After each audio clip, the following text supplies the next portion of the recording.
الرحمن الرحیم کتاب الحیض باب مباشرت الحائض فوق الازار۔ مباشرت کا لفظ ایک عام معنی میں استعمال ہوتا ہے، مختلف معنی میں۔ مباشرت کا ایک معنی ہے جمع کرنا، مباشرت کا ایک معنی ہے بوس و کنار کرنا، مباشرت کا ایک معنی ہے بیوی کے ساتھ لیٹنا، مباشرت کا ایک معنی ہے بغیر کپڑے کے حائل کے ان کے ساتھ رہنا۔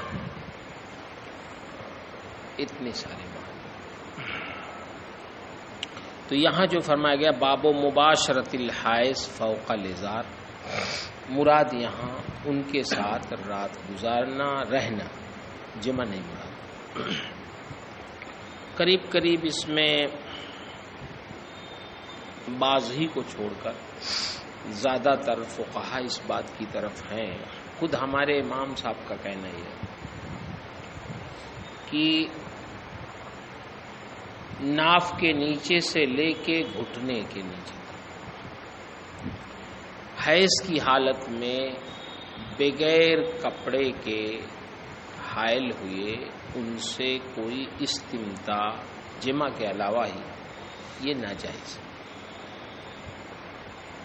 کیونکہ یہ دواعی جمع میں سے۔ نبی کریم صلی اللہ علیہ وسلم کے بارے میں ام المومنین فرماتی ہیں کہ جب ہم میں سے کوئی حائضہ ہو جاتی تو سرکار ہمیں حکم دیتے تو ہم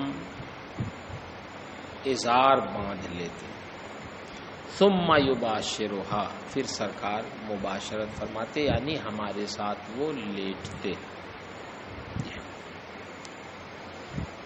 سمجھ رہے؟ بقیہ اس کے اوپر بغیر کپڑے کے حائل کے، ناف سے اوپر، گھٹنے سے نیچے، یہ جائز ہے۔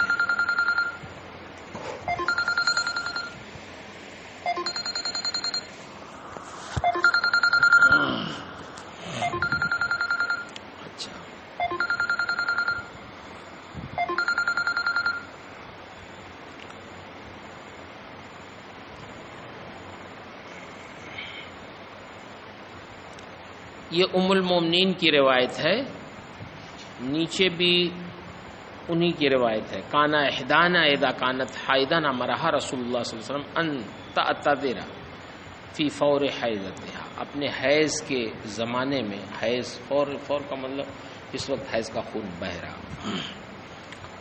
ثم یباشرها قالت وایکم یملک اربہ، ام المومنین فرماتی تم میں سے کون اپنی ضرورت پوری کرنے پر قدرت رکھتا ہے نبی صلی اللہ علیہ وسلم کی طرح؟ یعنی جب سرکار کپڑا بندھواتے تھے تو جتنا سرکار کو اپنے اوپر قدرت تھی، قابو تھا، تم میں سے کسی کو تو اتنی قدرت نہیں ہے، لہذا تمہیں پہ تو بدرجہ اولا کیا کرنا چاہیے؟ احتیاط کرنا چاہیے۔ حضرت میمونہ کی روایت، قالت کانا رسول اللہ صلی اللہ علیہ وسلم یباشر النساء فوق الازار وہن حیض۔ باب الاستجاء مال حائض فی لحاف واحد، ایک ہی کپڑے میں، ایک ہی چادر میں یا لحاف میں، لحاف مطلب اوڑھنے کی چیز ہوتی ہے، حائضہ کے ساتھ لیٹنا یہ ناجائز نہیں ہے، جائز ہے۔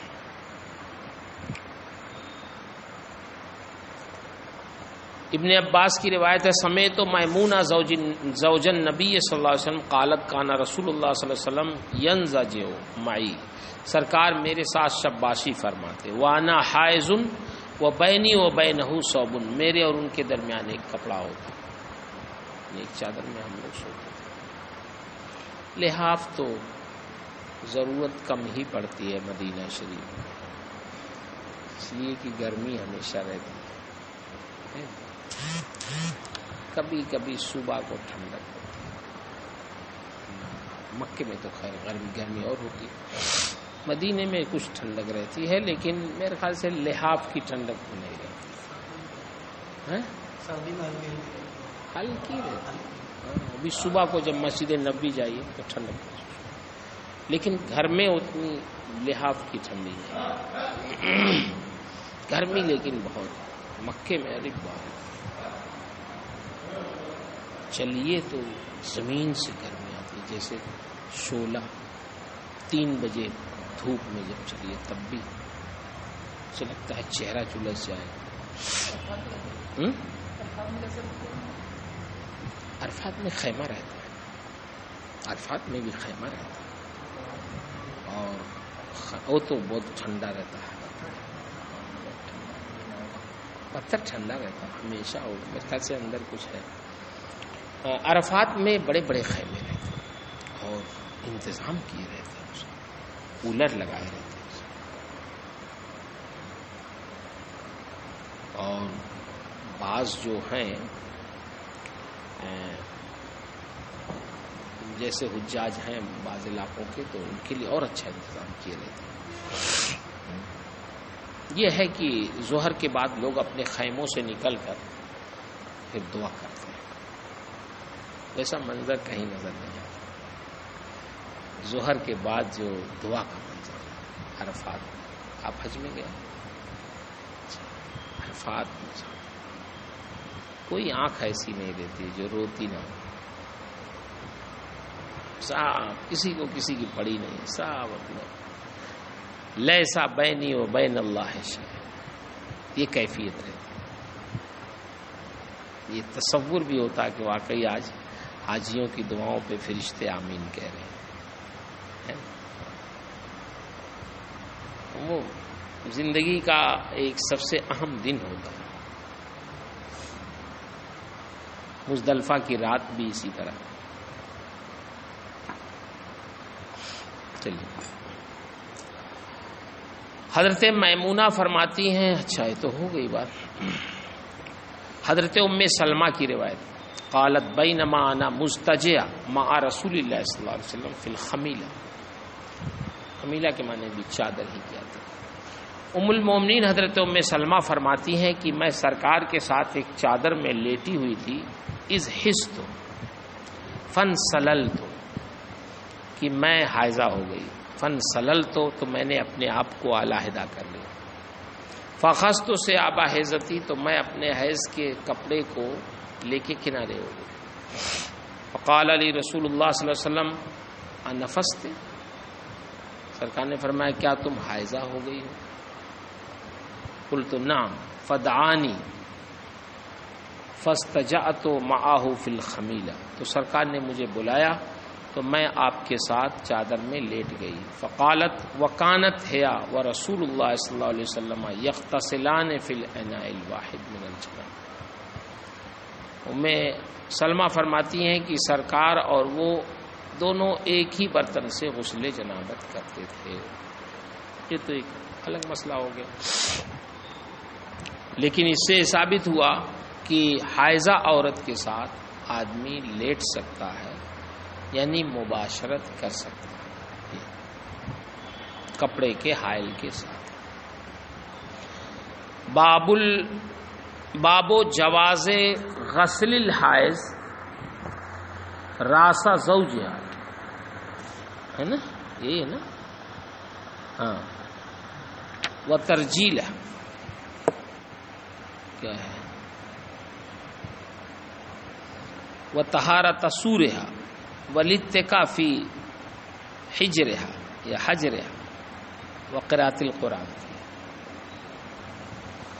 یہ باب ہے اس بارے میں کہ حائضہ عورت اپنے شوہر کا سر دھلے تو جائز ہے، اس میں کنگھی کرے، ہے نا، جائز ہے، اور حائضہ عورت کے جوٹھے کو پینا بھی جائز ہے، پاک ہے اس کا۔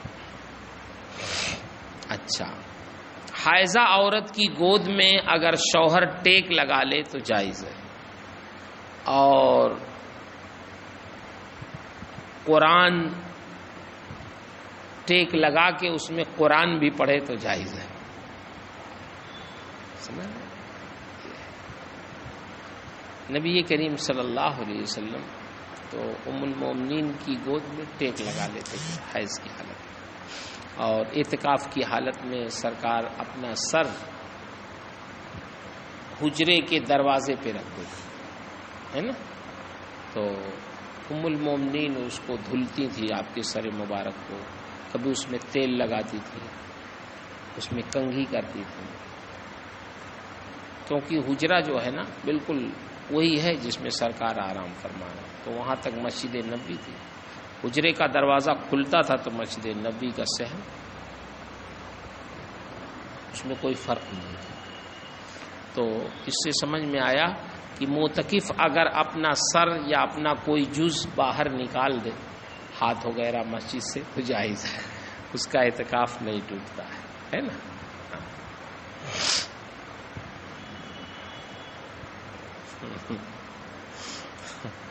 ہمارے ایک دوست تھے تو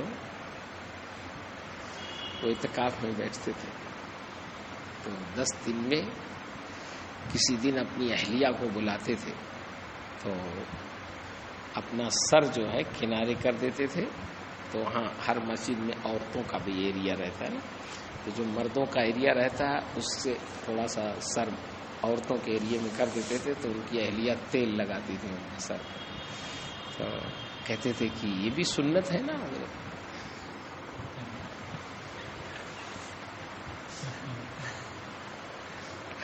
دیکھا سنت ثابت تو ہے سرکار سے، اس طرح کی سنتیں لوگوں کو کافی یاد رہتی.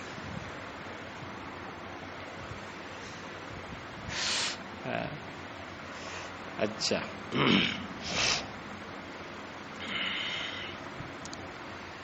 ام المومنین فرماتی ہیں سرکار جب اعتکاف فرماتے تو اپنا سر مجھ سے قریب کر دیتے، فورت جلہ میں اس میں کنگھی کرتی. وکان الا يدخل البیت الا لحاجت الانسان، اور سرکار جب اعتکاف کرتے تو گھر میں صرف انسانی ضرورت کے لیے جاتے، بس ضروری کاموں کے لیے جیسے استنجا وغیرہ کے لیے، اور کسی ضرورت کے لیے اعتکاف میں جانا بھی نہیں چاہیے. ام المومنین حضرت عائشہ رضی اللہ تعالی عنہا فرماتی ہیں کہ ان کنت ادخل البیت للحاجہ والمریض فی فما اسأل عنہ الا وانا مارہ. ام المومنین فرماتی ہیں اگر میں گھر میں داخل ہوں ضرورت کے لیے اور مریض اس میں ہوں تو میں صرف گزرنے کی حالت میں ان سے خیریت پوچھ لیتی. یہ اس وقت کی بات بتا رہے ہیں جب وہ اعتکاف میں. امہات المومنین بھی اعتکاف کرتی تھی، مسجد میں بھی کیا تھا. پہلے مسجد میں عورتیں جاتی تھیں تو اعتکاف بھی اپنے ایریے میں کرتی تھی. میرے خیال سے مدینہ شریف میں بھی عورتیں کرتی ہیں اعتکاف، کرتی ہیں مسجد میں.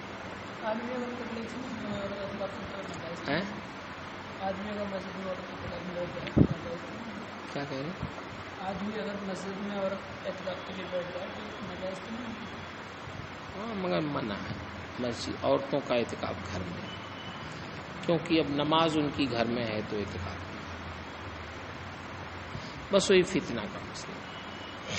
نماز بھی اگر مسجد میں جا کے پڑھ لیا تو کوئی ناجائز حرام نہیں ہے، بس یہی ہے کہ اب فتنے کے ڈر سے ان کو آنا جانا منع ہے، نفس نماز منع نہیں سمجھ، آنا جانا منع ہے کہ جائیں گی آئیں گی تو اختلاط ہو. لیکن اگر کوئی عورت مسجد میں گئی نماز پڑھا اس نے تو کوئی عورت نجس نہیں ہے کہ نماز نہیں ہوگی یا مسجد گندی ہو جائے. بعض لوگ بڑے غور سے گھور گھور کے دیکھتے ہیں اگر عورت مسجد میں چلی گئی. ہم بارہ سے جا رہے تھے تو ہماری اہلیہ بھی تھی، تو جہانگیر گنج سے پہلے روڈ کے کنارے ایک چھوٹی سی مسجد ہے، تو مغرب کی نماز پڑھنی تو وہاں تھوڑا جماعت ہو چکی تھی، دیر ہو گئی تھی، لوگ پڑھ کے جا چکے تھے. تو ہم نے کہا چلو نماز چھوڑنے سے تو بہتر ہے پڑھنا، پڑھنا مسجد میں تو کوئی ہوگا ہی نہیں، ہم ہی کو پڑھنا، تم ایک کنارے پڑھ لینا. تو جیسے ہی مسجد میں داخل ہوئی نا تو وہ اس گاؤں کی عورتیں بچے سب آ گئے، کہہ رہے عورت مسجد میں چلی گئی، جیسے لگتا کوئی کتا آ گیا مسجد میں، سب دیکھنے آ گئے گیٹ پہ نا، میں نے گیٹ بند کر دیا، میں نے دیکھ جی حال وہی سمجھتے کہ نہیں عورت مسجد میں جا ہی نہیں سکتی، جا سکتی، کوئی مسئلہ نہیں، بلکہ میں تو اس بات کا قائل ہوں اور اللہ تعالیٰ نے توفیق دی تو میں یہ کروں گا کہ شاہراہ عام پہ جو مسجدیں ہیں روڈ پہ یا جو بازار میں مسجدیں ہیں جہاں عورتیں خرید و فروخت کرنے جاتی ہیں، وہاں ایک حصہ عورتوں کا بھی ہونا چاہیے مسجد میں، اس میں استنجا خانہ ہو، وضو خانہ ہو، چٹائی وغیرہ بچھی ہو کہ وہ جا کے نماز پڑھے۔ کوئی مسافر ہو اپنی فیملی کے ساتھ سفر کر رہا ہو تو ہم لوگ تو جا کے پڑھ لیتے ہیں، عورتیں بیچاری کہاں پڑھیں، تو نماز چھوڑ دیتی ہیں، تو چھوڑنے سے تو بہتر ہے نا انتظام ہونا چاہیے۔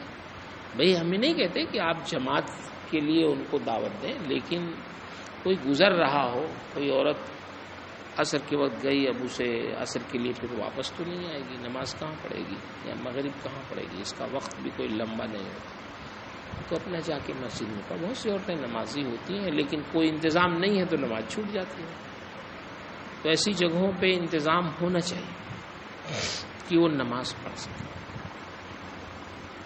روڈ پہ مسجدیں رہتی ہیں تو بڑا اچھا لگتا ہے کہ کوئی وقت کیے رہتا ہے تو اچھا لگتا ہے، نماز پڑھتے ہوئے خوشی ہوتی ہے کہ جس نے بھی دیا ہوگا زمین یا بنوایا ہوگا تو کتنا اجر اس کو ملتا ہے۔ میں بڑی دعا کرتا تھا، یا اللہ مجھے توفیق دے دے کہ میں بھی مسجد اپنی روڈ پہ بنواؤں، تو دیکھیے اللہ تعالیٰ نے واقعی توفیق تو دے ہی دی ہے۔ ایک زمانے سے ہماری زمین ایسے ہی مشترکہ رہی، اس کو کوئی خاص استعمال میں نہیں آتی تھی، اور اچھی خاصی زمین تھی، کروڑوں کی زمین تھی، بستی سے مہداول روڈ پہ، بستی سے جو مہداول روڈ گیا اب تو وہ بڑا ہائیوے ہو گیا، وہ سنولی چلا گیا نیپال، تو اس پہ ہمارے اور ہمارے خاندان کی زمین 7 بیگھے تھی، تو آج بانٹیں گے کل بانٹیں گے، سالوں ہو گئے، ویسے ہم لوگ بھی ادھر رہتے تھے تو کوئی اتنی دلچسپی نہیں کھیتی ہوتی، کر نہیں پاتے، تو اب کی خیر احمد نے لڑکے نے ہمارے پٹواری وٹواری کو بلا کے اس نے کہا نہیں کل بانٹنا ہے بھائی، جس کو لینا ہو جائے چلے، نہیں تو ہم اپنی بانٹ کے الگ کر لیں، تو خیر لوگ آ گئے، عید کے بعد بٹ گئی وہ زمین، اور ہم بھی رہے، ہم نے کہا بھائی سب کو روڈ پہ ملنی چاہیے نا، روڈ ہے بہت اچھا، تو خیر وہ بٹ گئی، جو ہمارا حصہ تھا ہمیں مل گیا۔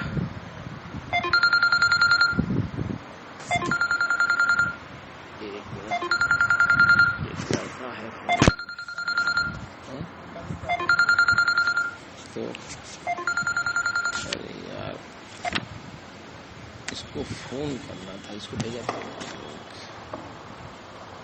اب چالو۔ بسم اللہ الرحمن الرحیم، چلیے اچھا۔ عن عائشہ زوج النبی صلی اللہ علیہ وسلم انہا قالت کان رسول اللہ صلی اللہ علیہ وسلم یخرج الی راسہ، اپنا سر مسجد سے میری طرف نکال دیتے، وہو مجاور، اور وہ معتکف ہوتے، فاغسلہ انا حائض، تو میں ان کا سر دھلتی تھی جبکہ میں حائضہ ہوتی تھی۔ اس سے سمجھ میں آیا کہ حائضہ عورت کا جسم کوئی ناپاک نہیں ہوتا۔ عن عائشہ قالت كنت اغسل راس رسول اللہ صلی اللہ علیہ وسلم وانا حائض۔ عن عائشہ قالت قال لی رسول اللہ صلی اللہ علیہ وسلم ناولنی الخمر من المسجد، مسجد سے جائے نماز یعنی چٹائی مجھے دے دو۔ قالت فقلت انی حائض، ام المؤمنین فرماتے میں نے کہا میں حائضہ ہوں۔ فقال ان حیضتک لیست فی یدی، تمہارا حیض تمہارے ہاتھ میں تھوڑی لگا، چٹائی دو گی تو چٹائی نجس ہو جائے گی۔ اچھا۔ عن عائشہ قالت امرنی رسول اللہ ان اناولہ الخمر من الماء، بات وہی ہے، سمجھ میں؟ چلیے. ان ابی ہریرہ قال بینما رسول اللہ صلی اللہ علیہ وسلم فی المسجد فقال یا عائشہ ناولنی الثوب، مجھے کپڑا دے دو، عائشہ مجھے کپڑا دے دو. فقالت انی حائض فقال ان حیضتک لیست فی یدک فناولت، تمہارا حیض تمہارے ہاتھ میں نہیں لگا. اچھا، اس کا مطلب یہ ہوا حائضہ عورت سے لین دین آدمی کر سکتا، مسئلہ نہیں، جب رہ سکتا ہے سو سکتا ہے. انا عائشہ قالت کنت اشرب وانا حائض ثم اناولہ النبی صلی اللہ علیہ وسلم فیضع فاہ علی موضع فیہ. اس کو یاد کر لیجیے گا، کبھی تقریر کریے گا، میں اس حدیث کو بیان کرتا ہوں. سمجھ رہے کہ ایک شوہر کو اپنی بیوی کے ساتھ کیسے رہنا چاہیے، محبت کا کیا انداز ہونا چاہیے. ام المومنین فرماتی ہیں کہ میں حیض کی حالت میں پانی پیتی، پھر میں اس پانی کے برتن کو سرکار کو دیتی تھی. فیضع فاہ علی موضع فیہ، تو سرکار اپنا دہنے مبارک میرے منہ لگانے کی جگہ پہ لگاتے تھے، وہیں سے پیتے تھے جہاں سے میں نے پیا. فیشربو، تو وہ پیتے تھے. وَتَعَرَّقُ الْعَرْقُ وَأَنَا حائض، ترق مانے گوشت، ہڈی والے گوشت کو دانتوں سے کھانا. اور کہتے ہیں گوشت کی بوٹی کو میں دانتوں سے کھاتی تھی، کہاں گئی بات، اور میں حائضہ ہوتی تھی. پھر میں اس بوٹی کو سرکار کو دیتی تھی تو وہ اپنے دہنے مبارک کو میرے منہ لگانے کی جگہ پہ رکھ کے کھاتے تھے جہاں سے میں کاٹ کے کھاتے تھے. سمجھ رہے؟ ہاں، اس کا مطلب یہ ہوا کہ یہاں تو اس حیثیت سے ذکر کیا ہے اس کو کہ حائضہ تھیں اور اس کے باوجود ان کے لعاب جہاں لگے سرکار نے وہیں سکھایا. اس کا مطلب یہ ہے کہ حائضہ عورت کا نہ جسم نجس ہوتا ہے، نہ ان کا لعاب نجس ہوتا ہے، نہ ان کا جوٹھا ناپاک ہوتا ہے. ان عائشہ انہا قالت کانا رسول اللہ صلی اللہ علیہ وسلم یتکئ فی حجری وانا حائض، سرکار میری گود میں ٹیک لگاتے اور میں حائضہ ہوتی اور وہ ٹیک لگا کے قرآن پڑھتے تھے. یہ نہ تھا باب میں قرآن پڑھنا جائز، خود حائضہ عورت کا قرآن پڑھنا جائز نہیں ہے، لیکن ان کی گود میں اگر کوئی ہو تو وہ پڑھ سکتے. اب یہ روایت یہودیوں والی کہ یہودیوں کا واقعہ. عن انس ان الیہود کانوا اذا حاضت المرأة فیہم لم یواکلوها ولم یجامعوهن فی البیوت. حضرت انس فرماتے ہیں یہودیوں کا طریقہ یہ تھا کہ جب عورتیں ان کی حائضہ ہو جاتی تو ان کے ساتھ کھانا نہیں کھاتے اور نہ گھروں میں ان کے ساتھ رہتے تھے، ان کو الگ کرتے تھے. یہاں مجامعت سے مراد رہنا ہے، نہیں سمجھ، گھروں میں ان کے ساتھ رہتے نہیں تھے، وہ کنارے کر دیتے. جس کمرے میں وہ رہتے اس کمرے میں بیوی کو نہیں رکھتے، الگ کرتے. یہودی. فسال اصحاب النبی صلی اللہ علیہ وسلم النبی، تو سرکار کے اصحاب نے، صحابہ نے سرکار سے پوچھا. فانزل اللہ عز وجل ویسألونک عن المحیض قل هو اذى فاعتزلوا النساء فی المحیض الی آخر الآیہ. فقال رسول اللہ صلی اللہ علیہ وسلم اصنعوا کل شیء الا النکاح. سرکار نے فرمایا ہر کام کرو سوائے نکاح یعنی جمع کے، جمع کے علاوہ سب کر سکتے. فبلغ ذلك اليهود، تو یہودیوں کو یہ خبر پہنچی. فقالوا ما يريد هذا الرجل ان يدع من امرنا شيئا الا خالفنا فيه. کوئی بھی کام ہو تو یہ ہماری مخالفت ضرور کرتے ہیں. سرکار کے بارے میں کہا کہ یہ شخص ہر کام میں ہماری مخالفت. فجاء اسید بن حضیر وعباد بن بشر فقال یا رسول اللہ ان اليهود تقول كذا وكذا. یہ دونوں صحابہ کرام تشریف لائے، حضرت اسید اور حضرت عباد. عرض کیا رسول اللہ یہودی ایسا ایسا آپ کے بارے میں کہتے ہیں. افلا نجامعہن، تو کیا ہم اب عورتوں سے مجامعات ہی نہ کر لیں مخالفت کی جب بات آئی ہے. فتغیر وجہ رسول اللہ صلی اللہ علیہ وسلم حتی ظننا ان قد وجد علیہما. فرماتے ہیں کہ سرکار کے چہرے کا رنگ بدل گیا، ہم نے گمان کیا کہ شاید سرکار ان دونوں پر ناراض ہو گئے. وجدہ اعلیٰ اصلا ناراض ہو گئے. فخرج فاستقبلہما ہدیۃ من لبن الی النبی صلی اللہ علیہ وسلم. تو لوگ نکلے تو انہی کے سامنے سرکار کی خدمت میں دودھ کا ہدیہ پیش کیا گیا.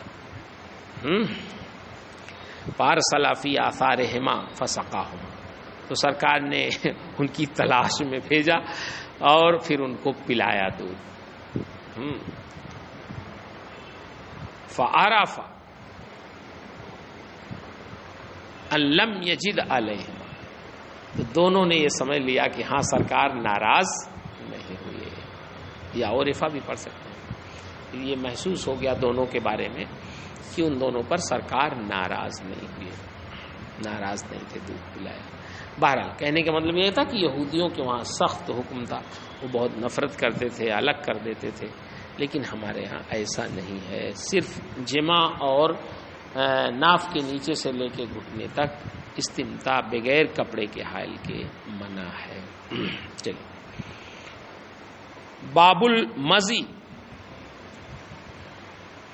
کیا بات ہے، کیا دیکھ رہے ہو اتنی دیر میں آئے ہو؟ چلو جلدی جلدی پڑھا دیتے ہیں. ہاں یہ روایت آپ نے پڑھی ہے موطا میں، بار بار آئی ہے. حضرت علی ابن ابی طالب نے مقداد بن اسود کو بھیجا سرکار کی خدمت میں، وہی مزی کا مسئلہ پوچھنے کے لیے. تو پڑھے نہیں پڑھے؟ بخاری میں بھی شاید پڑھے ہوں، اس میں بھی پڑھے. فسالہ عن المزی یخرج من الانسان کیف یفعل بہ، تو انہوں نے مزی کے بارے میں پوچھا جو انسان سے نکلتی ہے کہ اس کا کیا حکم ہے، کیا کیا جائے اس کے ساتھ. فقال رسول اللہ صلی اللہ علیہ وسلم توضأ وانزع فرجک، وضو کرو اور اپنی شرمگاہ کو دھل لو. سمجھ رہے ہیں؟ ہاں مزی نکلنے سے وضو ٹوٹ جاتا ہے، غسل نہیں ٹوٹتا. لیکن مزی کو صاف کرنے کے لیے پتھر سے بھی نہیں صاف کیا جا سکتا، اس کے لیے پانی ضروری ہے. سمجھ رہے ہیں؟ ہاں بیت الخلاء میں تو پتھر استعمال ہو سکتا ہے پیخانے کے بعد، لیکن مزی کے لیے فرماتے ہیں کہ پانی، کیونکہ سرکار نے فرمایا وغسل، دھلو اس کو. اس سے دلیل پیش کیا کیونکہ وہ پتلی ہوتی ہے.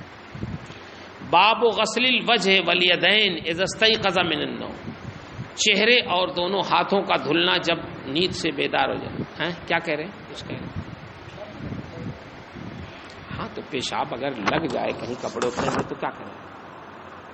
پتھر سے تھوڑی دھونا. نہیں، پتھر کا مطلب کپڑے میں لگ جائے تو کیسے پتھر استعمال کریں؟ دھلنا پڑے گا نا. ہاں ایک کپڑے میں لگ جائے گا تو کیا کریں؟ پتھر سے ہوگا نہیں. اچھا، عن ابن عباس ان النبی صلی اللہ علیہ وسلم قام من اللیل فقضى حاجته ثم غسل وجهه ويديه ثم نام. ابن عباس فرماتے ہیں سرکار رات میں بیدار ہوئے تو اپنے قضاء حاجت فرمائی، پھر اپنے چہرے کو دھلا اور اپنے دونوں ہاتھوں کو دھلا، پھر سو گئے.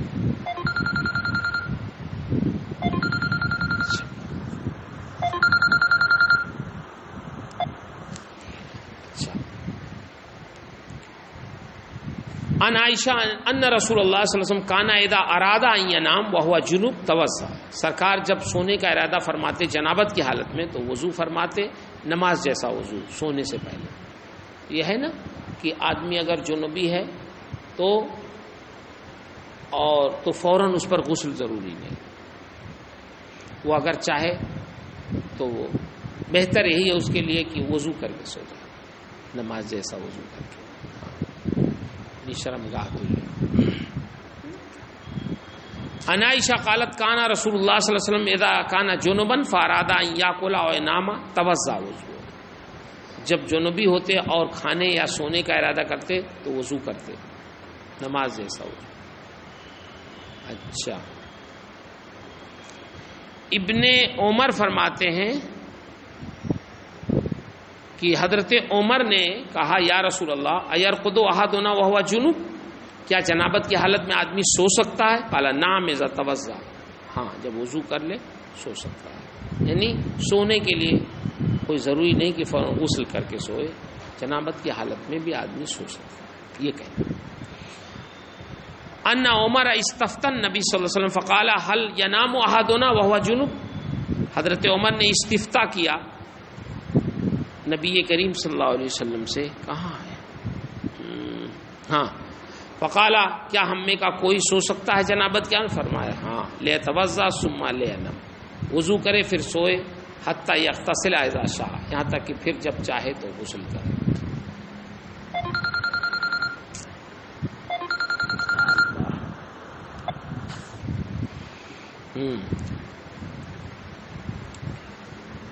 حضرت عمر بن خطابی کا ذکر ہے کہ انہو تصیبہ جنابۃ من اللیل، کہ انہیں وہ رات میں جنوبی ہو جاتے ہیں۔ فقال لہ رسول اللہ صلی اللہ علیہ وسلم توضأ واغسل ذکرک ثم نم، وضو کرو، اپنی شرمگاہ دھل لو، پھر سو جاؤ۔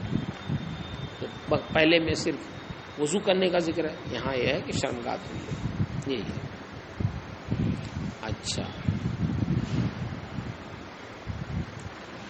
ام المومنین حضرت عائشہ صدیقہ سے عبداللہ بن ابی قیس نے سوال کیا سرکار کے وطر کے بارے میں، سرکار وطر کیسے پڑھتے تھے، کب پڑھتے تھے؟ فذکر الحدیث، تو ام المومنین نے حدیث سنا دی۔ قلت کیف کان یصنع فی الجنابہ، راوی کہتے ہیں معاویہ بن صالح کہتے ہیں میں نے پوچھا کہ اچھا جنابت میں سرکار کیا کرتے تھے؟ اکانا یغتسل قبل ان ینام ام ینام قبل ان یغتسل، کیا سونے سے پہلے غسل کرتے تھے یا غسل کرنے سے پہلے سو جاتے تھے؟ کیا عمل تھا سرکار کا؟ قالت کل ذلک قد کان یفعل ربما اغتسل فنام وربما توضأ فنام۔ ام المومنین فرماتی ہیں سب کرتے تھے، کبھی قد کان یفعل ربما اغتسل فنام، کبھی غسل کر کے سوتے تھے اور کبھی وضو کر کے صرف سو جاتے تھے، بغیر غسل کے سو جاتے تھے، دونوں عمل تھا نبی کریم صلی اللہ علیہ وسلم۔ قلت الحمدللہ الذی جعل فی الامر سعہ، میں نے کہا الحمدللہ، اللہ کا شکر ہے کہ اللہ نے اس دین کے معاملے میں وسعت رکھی ہے، گنجائش رکھی ہے۔ اگر فوراً غسل کرنا ضروری ہوتا تو آدمی گنہگار ہو جاتا، ٹھنڈیوں میں کبھی کبھی نہیں ہمت کرتی، آدمی سو جاتا۔ اللہ تعالیٰ نے بہت وسعت رکھی ہے دین اسلام میں واقعہ۔ اب آدمی بالکل قائل ہو تو الگ بات ہے۔ عن ابی سعید الخدری قال قال رسول اللہ صلی اللہ علیہ وسلم اذا آتا احدکم اہلا ثم اراد ان یعود فلیتوضا، سرکار نے فرمایا جب تم میں کا کوئی اپنے اہل کے پاس آئے پھر ارادہ کرے کہ وہ لوٹے تو وضو کر لے، ہے نا، دو مجامعتوں کے درمیان وہ وضو کر سکتے۔ اچھا، عن انس ان نبی صلی اللہ علیہ وسلم کان یطوف علی نسائہ بغسل واحد، سرکار اپنی ازواج کے ہاں جاتے ایک غسل سے، اور کبھی کبھی سب کے ہاں جا کے الگ الگ غسل بھی کرتے۔ لوگ پوچھتے کہ ایسا کیوں کرتے ہیں؟ فرماتے تھے نظافت اور پاکیزگی کے لیے۔ یہ بھی ثابت ہے کہ غسل کرتے الگ الگ سب کے ہاں جاتے، اور یہ بھی ثابت ہے کہ ایک ہی غسل سے سب کے ہاں کرتے، بیان جواز کے لیے۔ باب وجوب الغسل علی المرأة بخروج المنی منہا، ہے نا، یہ باب ہے اس بارے میں کہ عورت کی منی نکلنے سے عورت کے اوپر بھی غسل واجب ہوتا ہے جیسے مرد کی منی نکلنے سے، ہے نا۔ ام سلیم نبی کریم صلی اللہ علیہ وسلم کی خدمت میں آئیں تو انہوں نے سرکار سے عرض کیا، اور حضرت عائشہ رضی اللہ تعالی عنہا سرکار کے پاس تشریف فرما گئی۔ انہوں نے عرض کیا یا رسول اللہ المرأۃ تری ما یری الرجل فی المنام، عورت بھی وہی دیکھتی ہے جو مرد دیکھتا ہے خواب میں، فتری من نفسها ما یری الرجل من نفسہ، تو وہ اپنے بارے میں بھی وہی دیکھتی ہے جو مرد دیکھتا ہے۔ فقالت عائشہ یا ام سلیم فضحت النساء تربت یمینک، حضرت عائشہ نے کہا ام سلیم تم نے عورتوں کو رسوا کر دیا، تمہارے حق خاک آلود ہوں۔ قولها تربت یمینک خیر، ام المومنین کا قول تربت یہ کسی ناراضگی کے لیے نہیں تھا، یہ محبت میں تھا، خیر۔ فقال لعائشہ بل انت، تو سرکار نے حضرت عائشہ سے فرمایا بل انت فتربت یمینک، نام فلتغتسل یا ام سلیم، ہاں ام سلیم اگر عورت بھی دیکھے ویسے ہی تو وہ بھی غسل کرے۔ اچھا، نیچے والی حدیث بھی وہی ہے، سمجھ رہے ہیں؟ نیچے والی حدیث میں ایک چیز ہے، کہتے سرکار نے فرمایا نام فمن اینا یکون الشبہ، شبہ دونوں سے کہا، مشابہت پھر کہاں سے ہوتی ہے؟ اگر عورت کی منی نہیں نکلتی تو مشابہت کہاں سے ہوتی ہے؟ انما الرجل غلیظ ابیض وما المرأة رقیق اصفر، مرد کی منی گاڑھی ہوتی ہے، سفید ہوتی ہے، عورت کی منی پتلی ہوتی ہے، زرد ہوتی ہے۔ فمن ایہما اعلی او سبق یکون منہ الشبہ، تو ان میں سے جو بلند ہوتی ہے یعنی حاوی ہو جاتی ہے یا پہلے آ جاتی ہے تو مشابہت اسی کی ہوتی ہے. سمجھ میں؟ ہاں اس میں بھی وہی ہے حدیث وہی ہے. جی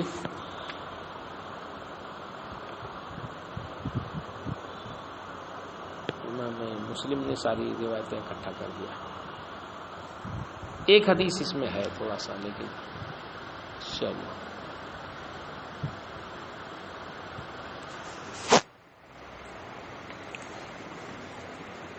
پڑھا دیں ابھی باب. دیر ہو گئی کچھ بول نہیں رہے.